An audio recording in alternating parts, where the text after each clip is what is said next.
ನಗರಸಭೆ ಚುನಾವಣೆ ಇವತ್ತು ಪ್ರಾರಂಭ ಆಗಿ ಚುನಾವಣೆ ಆಗಿ ಇವತ್ತು ಯಾವುದೇ ಪಕ್ಷಕ್ಕೆ ಬಹುಮತ ಬರದೆ ಅತಂತ್ರ ಸ್ಥಿತಿಯಲ್ಲಿ ದೊಡ್ಡಬಳ್ಳಾಪುರ ನಗರಸಭೆ ಇದೆ. ಅದರಲ್ಲಿ Congress 9 seat, JDS 7 seat, BJP 12 seat, ಪಕ್ಷೇತರರು 3 ಜನ ಗೆದ್ದಿದ್ದಾರೆ.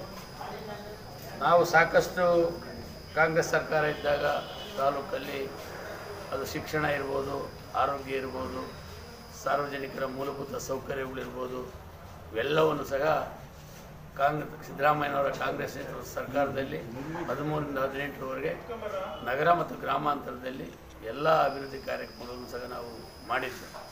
ಈ ಲೋಕಲ್ ಚುನಾವಣೆಗಳು ಬಂದಾಗ ಅದು ಒಂದು ವ್ಯಕ್ತಿಗತವಾಗಿ ಹೋಗ್ತದೆ.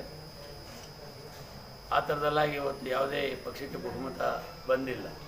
ಈ ನಮ್ಮ ಕಾಂಗ್ರೆಸ್ಸಲ್ಲಿ ಗೆದ್ದಿರ್ತಕ್ಕಂಥ 9 ಜನ ಅಭ್ಯರ್ಥಿಗಳು ಸಹ ನಾನು ಶಾಸಕರಾಗಿ 9 ಜನ ಅಭ್ಯರ್ಥಿಗಳು ಮತ್ತು ನಮ್ಮ ಪಕ್ಷದ ಎಲ್ಲ ಅಭ್ಯರ್ಥಿಗಳನ್ನು ಒಗ್ಗೂಡಿಸಿಕೊಂಡು ತಾಲೂಕಿನಲ್ಲಿ ನಗರ ಭಾಗ ಇರ್ಬೋದು, ಗ್ರಾಮಾಂತರ ಭಾಗದಲ್ಲಿ ಇರ್ಬೋದು, ಮೂಲಭೂತ ಸೌಕರ್ಯಗಳಿಗೆ ಏನೇನು ಆದ್ಯತೆಯನ್ನು ಕೊಡಬೇಕು ಅಂತ ಕೊಟ್ಕೊಂಡು ಮುಂದಿನಗಳಲ್ಲಿ ಕೆಲಸವನ್ನು ಮಾಡಿಕೊಂಡು ಹೋಗಿ ಇವತ್ತು ಆಲ್ರೆಡಿ ಈ BJP ಸರ್ಕಾರ ಬಂದಾಗಿಂದಲೂ ಸಹ ಬೆಲೆಗಳ ರೇಟು ಗಗನಕ್ಕೆ ಹೋಗಿದೆ.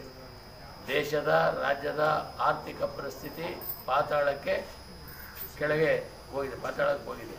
ಅದರಿಂದ ಜನನೂ ಸಹ ಬಹಳ ಇವತ್ತು ನೊಂದ್ಕೊಂಡು ಇವತ್ತು ಜೀವನ ಮಾಡಿದಂಥ ಪರಿಸ್ಥಿತಿ ಇವತ್ತು ಬಂದಿದೆ. ಇವತ್ತೇನು ಈ BJP ಸರ್ಕಾರದಲ್ಲಿ ಯಾವುದೋ ಒಬ್ಬ ಕೂಲಿ ಕಾರ್ಮಿಕ ಬಡವರ ಮನೆಯಲ್ಲಿ, ಮಧ್ಯಮ ವರ್ಗದ ಮನೆಯಲ್ಲಿ ಇವತ್ತು TV ನೋಡಬೇಕು ಅಂದರೆ ಮೊದಲು 50ರಿಂದ 75 ರೂಪಾಯಿ TV ನೋಡೋರು.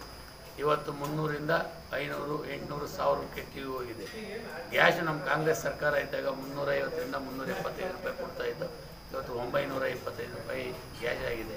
ಅದೇ ರೀತಿ ಡೀಸೆಲ್ಲು, ಪೆಟ್ರೋಲು ಎಲ್ಲ ಬೆಲೆಗಳು ಜಾಸ್ತಿಯಾಗಿ ಸಾಮಾನ್ಯದ ಜನ, ಮಧ್ಯಮ ವರ್ಗದ ಜನ, ಬಡವರು, ಕೂಲಿ ಕಾರ್ಮಿಕರು ಈ BJP ಸರ್ಕಾರದಲ್ಲಿ ಜೀವನ ಮಾಡದೆ ಉಪವಾಸ ಇರ್ತಕ್ಕಂಥ ಪರಿಸ್ಥಿತಿ